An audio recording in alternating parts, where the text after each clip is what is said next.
Hello everyone, dear students. आज के इस वीडियो में हम बात करेंगे वर्क एनर्जी थ्योरम के बारे में, यानी कि कार्य ऊर्जा प्रमेय को पढ़ेंगे।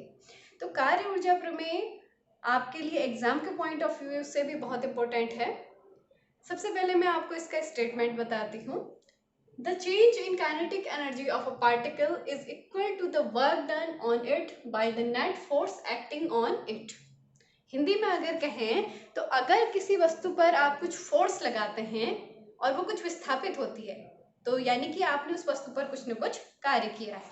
ठीक है, तो जो आपका किया गया कार्य है उसकी वजह से ऑब्वियसली उस ऑब्जेक्ट की वेलोसिटी चेंज हुई होगी, और वेलोसिटी में अगर चेंज आया है तो इसका मतलब काइनेटिक एनर्जी चेंज हुई होगी। तो वर्क एनर्जी थ्योरम ये कहती है कि जो किया गया कार्य है वो चेंज इन काइनेटिक एनर्जी के इक्वल होगा। यानी कि पहले अगर काइनेटिक एनर्जी आपके पास K1 थी और बाद में काइनेटिक एनर्जी K2 हो गई है, तो वर्क डन किसके बराबर होगा? W इक्वल्स होगा आपका K2 माइनस K1। ठीक है, इसी को यहाँ पर लिखा गया है W यानी वर्क डन इक्वल्स लिखा है काइनेटिक एनर्जी फाइनल, जो मैं आपको K2 कह रही थी, माइनस काइनेटिक एनर्जी इनिशियल यानी जो आपका K1 था। ठीक है, इस थ्योरम को हम प्रूफ करेंगे कि आखिर वर्क डन जो है वो कैसे चेंज इन काइनेटिक एनर्जी के इक्वल होता है। अच्छा, इस स्टेटमेंट को जो ये लिखा गया है यहाँ पर W equals kinetic energy final minus kinetic energy initial, इसको हम दूसरे शब्दों में चाहे तो लिख सकते हैं W इक्वल्स डेल्टा के। डेल्टा के का मतलब ही सिंपली ये है चेंज इन काइनेटिक एनर्जी। पहले काइनेटिक एनर्जी अगर K1 थी और बाद में काइनेटिक एनर्जी अगर K2 हो जाए तो चेंज इन काइनेटिक एनर्जी कितना होगा? K2 minus K1। तो सिंपली आप ये भी याद रख सकते हैं कि जो वर्क डन है W वो किसके इक्वल होता है? चेंज इन काइनेटिक एनर्जी यानी डेल्टा K के इक्वल। चलिए अब बात करते हैं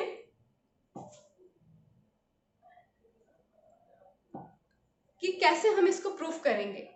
ठीक है, तो यहाँ पर मैंने एक ब्लॉक लिया है जिसका मास है m, और इस ब्लॉक की इनिशियल वेलोसिटी है u, यानी इसका प्रारंभिक वेग है u। अब इस ऑब्जेक्ट पर आप कुछ फोर्स लगाते हैं, इस ब्लॉक को, इस गुटके को आप धक्का देते हैं, इस पर F नाम का आपने फोर्स लगाया। ठीक है, आपके फोर्स लगाने से सपोज ये जो सरफेस है ये मैं मान रही हूँ ये फ्रिक्शन लेस है, इसमें फ्रिक्शन नहीं है, तो ये जो ऑब्जेक्ट है ये स्लाइड करके पहुंचेगा इस दूसरे पॉइंट तक। सपोज ये वाला पॉइंट आपका पॉइंट A है और ये वाला पॉइंट B है, तो आपने जब फोर्स लगाया तो जो ब्लॉक है वो कहाँ पहुंच जाएगा? पॉइंट B पर। अब हम ये मान लेते हैं कि A से B तक की जो ये डिस्टेंस है इसको आप डिनोट कर सकते हैं S से, डिस्प्लेसमेंट है तो मैं इसे S से दिखा रही हूँ। ठीक है, तो m मास के ऑब्जेक्ट पर जिसकी इनिशियल वेलोसिटी u थी, आपने उस पर F फोर्स इम्पोज किया और वो ब्लॉक s दूरी विस्थापित हुआ। ठीक है, अब हमें ये दिखाना है कि जो आपने ये फोर्स लगाया और ऑब्जेक्ट डिस्प्लेस हुआ, तो देखिए यहाँ पर वर्क डन हुआ है। वर्क डन अभी हमने डेफिनेशन बताई थी कि किया गया कार्य किसके बराबर होता है? आरोपित बल और विस्थापन के गुणा के बराबर होता है। ठीक है, तो यहाँ पर किया गया कार्य W इक्वल्स कितना होगा?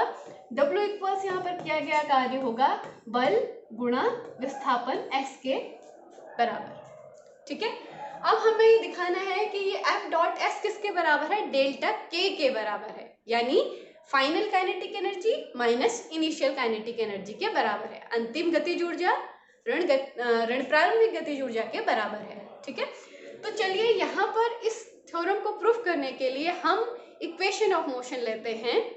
इक्वेशन ऑफ मोशन हम आपने पढ़ी होंगी, 3 इक्वेशन ऑफ मोशन होती हैं, उसमें से हम आपकी जो लास्ट इक्वेशन ऑफ मोशन है उसे लेते हैं, उसे कंसिडर करते हैं।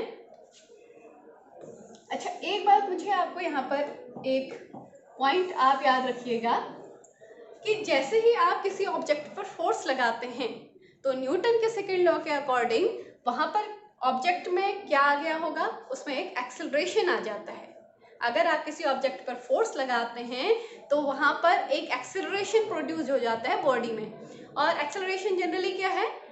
एक्सेलरेशन होता है change in velocity with time. ठीक है, तो आपकी पहली वेलोसिटी u थी, कुछ समय बाद आपने फोर्स आपने जब फोर्स F लगाया तो ऑब्जेक्ट की वेलोसिटी ऑब्वियसली चेंज होगी और इस बिंदु तक पहुंचने पर उसकी वेलोसिटी मान लीजिए v हो जाती है।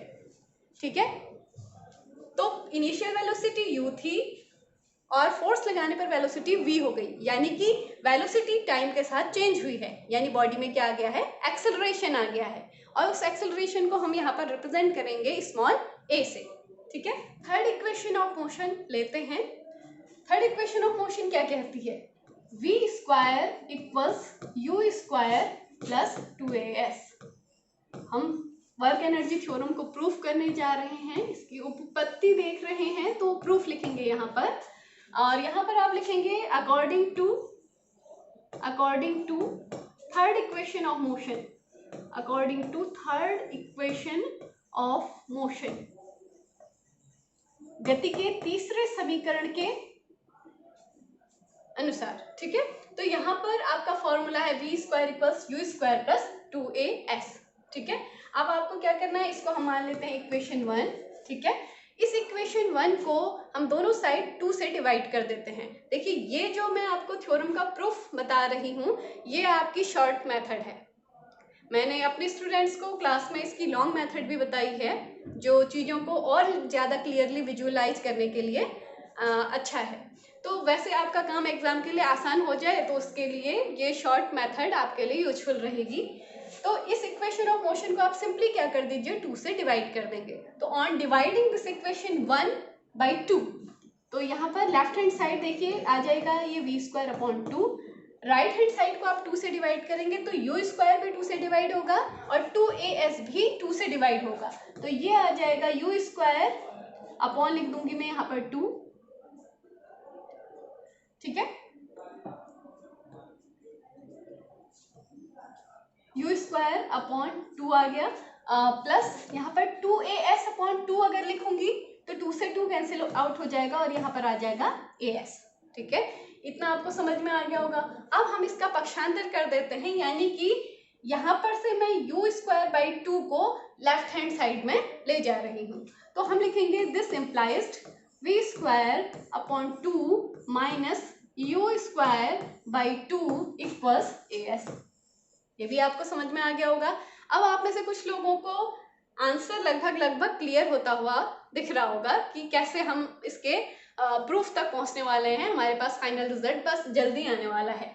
तो अब देखिए हम क्या करेंगे, अब इस समीकरण के दोनों साइड को m से मल्टीप्लाई कर देंगे। m यानी जो ऑब्जेक्ट ब्लॉक का मास m था उससे हम इसे मल्टीप्लाई कर देंगे। तो on multiplying both side with m what we will get, हमें क्या मिलेगा, ये वाली साइड में आप m से मल्टीप्लाई करेंगे, पूरे को m से मल्टीप्लाई किया जाएगा। देखिए यहाँ m से मल्टीप्लाई कर देंगे और यहाँ पर भी आप m से मल्टीप्लाई कर देंगे। ठीक है, तो यहाँ पर आपके पास क्या आ जाएगा, half m v square minus half m u square equals इधर आ जाएगा m a s। ठीक है, क्लियर। अब देखिए ये जो राइट हैंड साइड है इसमें जो एम ए दिख रहा है आपको, ऑब्वियसली आप सभी जानते हैं न्यूटन सेकेंड लॉ के अकॉर्डिंग एम इंटू ए आपका क्या होता है, दैट इज फोर्स। ठीक है, ये है आपका जो अप्लाई किया था आपने फोर्स, ये वही फोर्स है। ठीक है, ये आपका फोर्स आ गया और ये एस क्या था, आपका डिस्प्लेसमेंट था।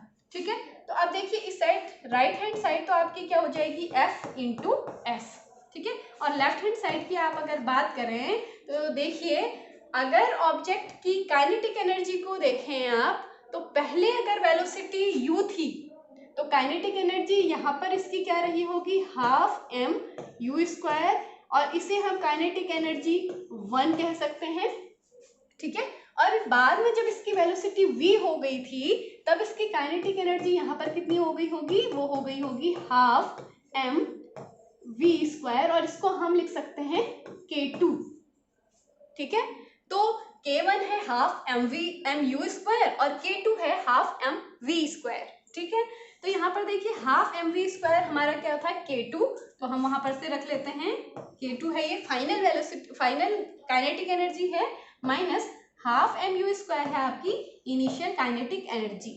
ठीक है, अब चीजें बहुत ही क्लियर हो चुकी हैं। ये जो राइट हैंड साइड में दिख रहा है आपको F डॉट S, ये क्या है आपका वर्क डन, कार्य किया गया कार्य बराबर क्या होता है, बल गुणा विस्थापन, यानी फोर्स इंटू डिस्प्लेसमेंट। तो ये F इंटू एस आपका क्या है, वर्क डन। जो आपके फोर्स ने ऑब्जेक्ट पर काम किया है वो है W। तो देखिए आपके पास फाइनली क्या यहाँ पर आ गया है, W इक्वल्स आपके पास आया है K2 माइनस K1, या फिर K2 माइनस K1 को हम क्या लिख सकते हैं, डेल्टा K। ठीक है, तो इसको इक्वल्स लिख लेंगे डेल्टा K। तो देखा आपने कितना आसान था कि आपने वर्क डन जो था वो किसके इक्वल निकाल दिया है, चेंज इन काइनेटिक एनर्जी के इक्वल। तो ये बहुत ही छोटी सी थ्योरम थी और बहुत ही इंटरेस्टिंग थ्योरम है और शॉर्ट मेथड से हो भी गई है। एक बार फिर से रिवाइज कर लेते हैं। ये थ्योरम क्या कहती है, वर्क एनर्जी थ्योरम कहती है कि अगर आप किसी ऑब्जेक्ट पर कोई वर्क करते हैं तो उसकी काइनेटिक एनर्जी में चेंज जो आता है वो काइनेटिक एनर्जी में का जो चेंज है वो किए गए वर्क डन के इक्वल होगा। ठीक है, यानी अगर पहले काइनेटिक एनर्जी K1 थी, बाद में काइनेटिक एनर्जी K2 हो गई है, तो वर्क डन W इक्वल्स कितना हो जाएगा, K2 माइनस K1। या फिर आप ये भी कह सकते हैं kinetic energy initial minus kinetic energy kinetic energy final minus kinetic energy initial. ठीक है, that is your work done. ठीक है, तो आशा है ये वीडियो आपको पसंद आया होगा, हेल्पफुल लगा हो वीडियो तो ज़्यादा से ज़्यादा शेयर कीजिएगा। नेक्स्ट डे किसी एग्जाम में आए हुए नेक्स्ट टॉपिक के साथ मिलते हैं, तब तक के लिए पढ़ते रहिए। Thanks for watching this video.